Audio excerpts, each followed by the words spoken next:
Olá a todos, bem-vindos de volta. Aula número 15 sobre triângulos quaisquer do nosso curso de Geometria Plana. O que eu quero que vocês lembrem dessa aula é basicamente a lei dos senos e dos cossenos, que são os teoremas mais importantes na resolução de triângulos quaisquer. Isso porque quando a gente trata de triângulo retângulo, a vida fica muito mais simples, porque qualquer um dos catetos pode ser considerado como altura, o outro cateto necessariamente será a base, e nós conseguimos calcular áreas e a relação do teorema de Pitágoras e por aí vai. Quando nós temos um triângulo qualquer, e ele não tem uma característica que eu defina como específico, como é o caso do retângulo, que possui o ângulo reto, nós precisamos nos remeter a algumas fórmulas, que nesse caso são a lei dos cossenos e a lei dos senos, e elas vão definir relações muito importantes no triângulo qualquer. Eu vou apresentar aqui algumas outras fórmulas também, mas elas não têm assim, uma validade muito prática no dia a dia da gente, tanto quanto as leis de senos e cossenos, mas elas nos auxiliam, elas são ferramentas poderosas, mas elas precisam ter uma consulta, porque as fórmulas não são tão triviais assim.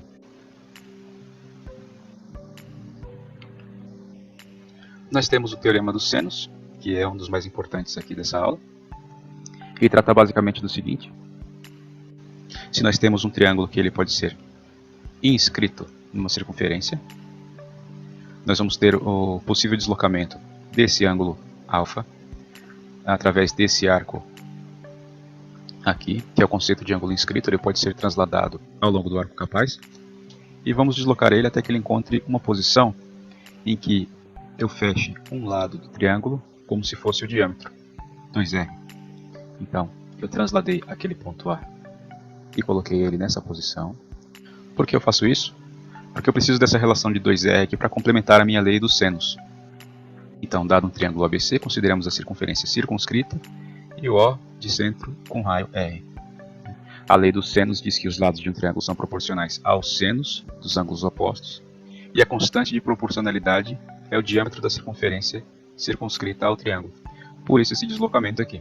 Eu faço esse deslocamento simplesmente para manter a mesma relação entre A e A, entre o lado e o ângulo correspondente. Nota que pela relação que eu tenho de triângulo inscrito e uma semicircunferência, esse ângulo aqui ele necessariamente vai ser um ângulo reto. Então eu consigo traçar aqui relações trigonométricas, sendo que o seno do ângulo A, nesse caso aqui, ele vai ser igual ao lado oposto, A, sobre 2R. Eu consigo fazer isso para qualquer um dos lados aqui, tanto o B quanto o C, e eu consigo chegar na mesma relação, que seno de B vai ser igual a B sobre 2R, e seno de C vai ser igual a C sobre 2R. Notem que agora eu tenho o 2R como sendo uma constante nas três formulações. Se eu isolar esse 2R aqui e deixar A dividido por seno de A, B dividido por seno de B e C por seno de C, eu vou ter uma constante 2R, e isso nos leva à lei dos senos. A lei dos senos vai ser definida dessa forma, então, fazendo as substituições que eu mencionei no slide anterior. Nós temos que o quadro mais importante vai ser este daqui. A dividido pelo seno de A vai ser igual a B dividido pelo seno de B, que vai ser igual a C dividido pelo seno de C, igual a 2R. Sendo que 2R será a constante de proporcionalidade dessas relações aqui. Uma coisa muito interessante também, e isso daqui fica um pouco complicado de se lembrar na resolução de exercícios, mas vamos lá. Resumindo esse quadro, nós vamos ter essa formulação aqui. Então, dado esse triângulo, que não é retângulo, tá? Ele é um triângulo qualquer, o triângulo ABC, aqui. Nós vamos ter a altura relativa ao lado C, que é essa altura aqui. E nós vamos ter algumas projeções. A projeção do lado B, por exemplo, no lado C vai ser M. Então nós temos M aqui, que é a projeção de B sobre o lado C. O complementar seria C menos M, que é a medida desse lado aqui, que é a projeção de A sobre o lado C. Nós temos esse ângulo A, e esse ângulo vai ser o que eu vou tomar como referência para o cálculo. Se esse ângulo A fosse 90 graus, teremos um triângulo retângulo aqui com os dois catetos B e C, e a hipotenusa A. Mas não é o caso, esse triângulo é um triângulo qualquer. Esse ângulo A está oposto ao lado A, e é ele que eu vou tomar como minha referência. Até certo ponto, essa fórmula ela se parece muito com o Teorema de Pitágoras, mas ela tem um adendo ali no final, que é esse menos 2cm. O que seria esse menos 2cm?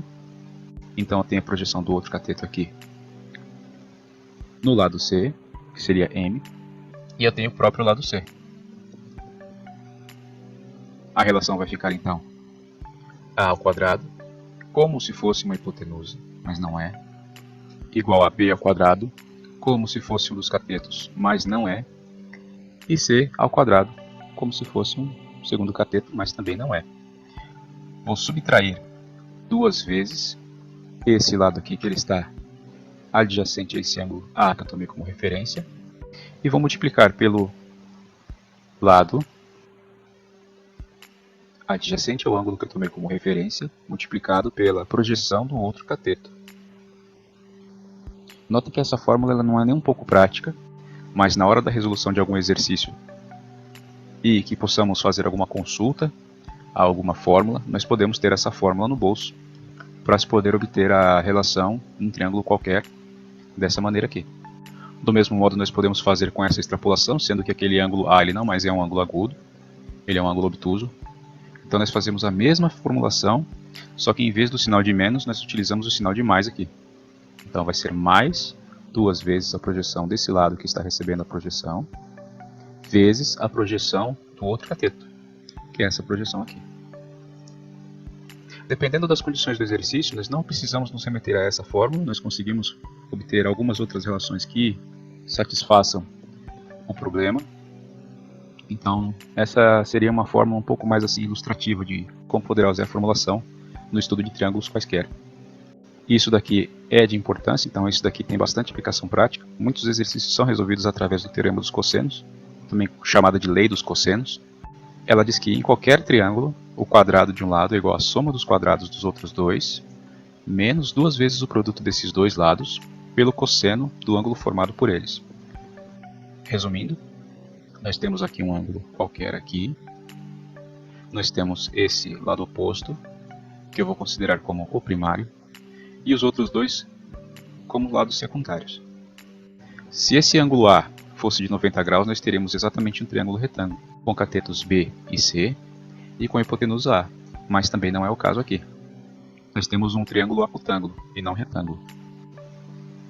O outro caso seria aqui, nós teríamos o ângulo A aqui como obtusângulo, maior que 90 graus. Teremos o suplementar aqui, 180 menos A. E nós teríamos aqui também o A como ângulo principal, sendo que o lado A corresponderia a uma hipotenusa.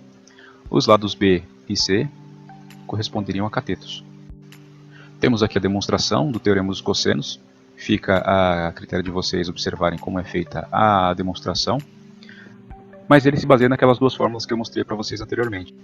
Se não for dado o ângulo, vocês teriam que usar aquela fórmula, conforme eu mostrei aqui, e elas são essa fórmula 1 e essa fórmula 2, né? Tanto para o triângulo acutângulo quanto para o obtusângulo, mas que no final das contas, eles vão chegar numa mesma conclusão, que seria um lado oposto ao ângulo, A ao quadrado, é igual à soma dos outros dois lados, cada um deles ao quadrado, menos 2 vezes C, e aqui aquele M, que seria a projeção, ele vai ser substituído por B cosseno de A. B cosseno de A. Esse lado aqui, M, está sendo substituído pelo B cosseno de A. Do mesmo modo é feito o desenvolvimento para o outro caso, mas nesse caso aqui o B ele vai ser considerado negativo, porque nós temos esse ângulo aqui, que é 180 menos A, então a relação trigonométrica fica negativa por conta do cosseno de A. Então esse miolo, que seria o M, nesse caso ele fica negativo. Se ele fica negativo, nós temos por consequência a troca de sinal aqui, então ele vai ficar menos aqui por fora também. Notem que essa fórmula da direita ela vai ficar exatamente igual à fórmula da esquerda. E concluindo, nós temos que, pela lei dos cossenos, esse lado ao quadrado, que é o lado oposto àquele ângulo que eu estou considerando como primário, que é o A, ou qualquer um tomado como referência, tá? Tendo esse ângulo, o lado oposto ao quadrado, vai ser igual a os dois catetos, cada um ao quadrado e somados, menos 2 vezes o produto dos outros lados aqui, B e C, vezes o cosseno desse ângulo. Lembrem-se dessa fórmula aqui, porque ela é uma das mais importantes em geometria. As outras que eu mostrei anteriormente, elas servem para nós formularmos essa última fórmula aqui. Então essa é a fórmula mais importante. Lembre-se que tem um sinal de menos ali, então aquele sinal que vai no meio é sempre de menos. O que vai definir se essa parcela aqui ela vai ser positiva ou negativa é simplesmente o valor do cosseno de A. Ela que vai definir se essa parcela aqui ela vai ser positiva ou negativa. Mas esse sinal aqui é sempre negativo. E notem que até certo ponto, essa formulação ela se parece bastante com o Teorema de Pitágoras. Só que ela tem esse adendo. Analogamente nós temos para os outros lados também, então o B e o C eles também conseguem ser calculados através da mesma relação da lei dos senos. Só que eu vou dar uma inversão aqui, em vez de usar o cosseno de A, eu vou ter que tomar em conta os ângulos opostos aos lados que eu estou considerando como primários. Então, se eu estou tomando como referência o lado B, eu tenho que usar cosseno do ângulo B oposto, e a mesma coisa com o C.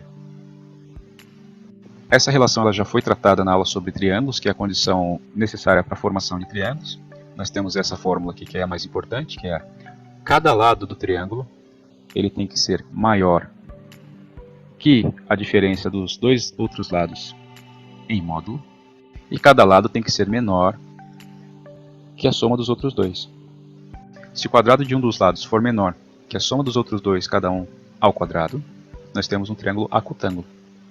Se nós tivermos um lado ao quadrado maior que a soma dos quadrados dos outros dois, nesse caso nós temos um triângulo obtusângulo, e a relação de Pitágoras, que seria essa formulação do meio, que é A ao quadrado, o lado maior ao quadrado vai ser igual à soma dos outros dois menores, cada um ao quadrado, e essa é a formulação para o triângulo retângulo, que é o próprio Teorema de Pitágoras.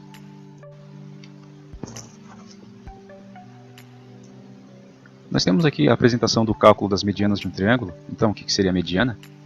Dado um triângulo ali, A, B, C, a mediana ela vai unir esse vértice aqui, por exemplo, com o lado oposto. Então, a mediana seria esse segmento aqui, ligando um dos vértices ao lado oposto. E esse lado BC, que é o lado oposto, ele vai ser dividido em duas partes iguais. Essa mediana vai dividir o lado oposto em duas partes iguais. Notem que eu consigo fazer através daquelas duas formulações que eu demonstrei antes do Teorema dos Cossenos. Então eu consigo chegar nessa relação. Desenvolvendo, eu consigo obter essa última aqui. E eu consigo então resumir num quadro essa última fórmula. Novamente, é muito difícil para a gente tentar recordar dessa fórmula aqui. Ela não é tão trivial assim. Fica a cargo de vocês observarem que é possível fazer um desenvolvimento até se chegar ao valor, mas, ao meu ver, isso daqui seria o resultado de um exercício. Então, não uma formulação que a gente tenha no bolso para se poder usar a todo momento, né? Então, sendo mais realista, essa fórmula aqui ela é interessante, né? Mas ela, ao meu ver, ela fica impraticável no dia a dia. Mas a título de demonstração, é muito interessante de se observar. Ela pode ser estendida para outras medianas, né? Então não só para um lado em particular, mas para todos. A mediana dos outros lados também consegue ser obtida. Nós temos também essa formulação, que é o cálculo das alturas de um triângulo. Novamente, ela não tem, assim, ao meu ver, tá, a utilidade prática assim, no dia a dia, porque é muito difícil de se lembrar uma fórmula desse tamanho, né? Lembre-se que o que eu recomendo a vocês dessa aula é sempre lembrar a lei dos senos e a lei dos cossenos, tá? Só que essa formulação aqui ela vai ter um valor muito interessante quando nós formos estudar a área de triângulos.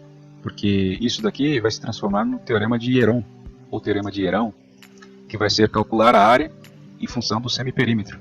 Dado que Pzinho aqui, esse Pzinho ele vai ser o semiperímetro, porque 2P vai ser o perímetro completo do triângulo. O que seria o perímetro?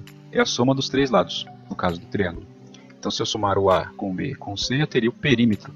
Mas, na fórmula, eu uso o semiperímetro. Então 2P que vai ser igual ao perímetro, e o P sozinho é que vai ser o semiperímetro do triângulo. Então, dado um exemplo numérico, se eu tivesse aqui um lado valendo 2, um lado valendo 4 e outro lado 6, nós teríamos o perímetro completo, que eu vou chamar de 2P, exceção. 2P seria 2 mais 4 mais 6, igual a 12. O semiperímetro seria 6. E esse 6 é que eu usaria na fórmula. Tá? Esse teorema ele tem essa jogada aqui, tomem cuidado com ele. Mas basicamente é uma forma de se calcular a altura do triângulo em função do semiperímetro, sendo conhecidos os 3 lados do triângulo. No fim das contas, se eu multiplicar essa altura, e agora vamos falar sobre áreas de triângulos, vai ter uma aula específica sobre isso, mas só para adiantar, nós temos aqui essa altura, que vai ser calculada por essa fórmula. Então, essa fórmula ela vai me entregar a altura. Né? E eu tenho aqui esse lado aqui medindo 6. Esse lado mede 6. Que eu vou chamar de base, nesse caso, nesse exemplo. Base vezes altura dividido por 2. A área desse triângulo ABC vai ser base vezes altura, que a altura eu consegui calcular através dessa fórmula, dividido por 2.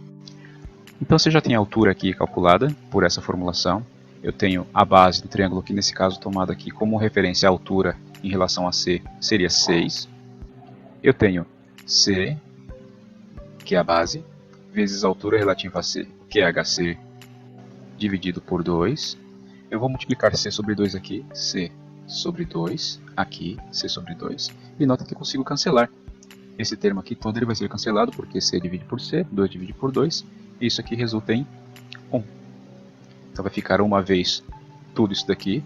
E isso aqui me configura a área do triângulo. A área do triângulo sendo isso daqui. O teorema de Heron diz exatamente isso daqui.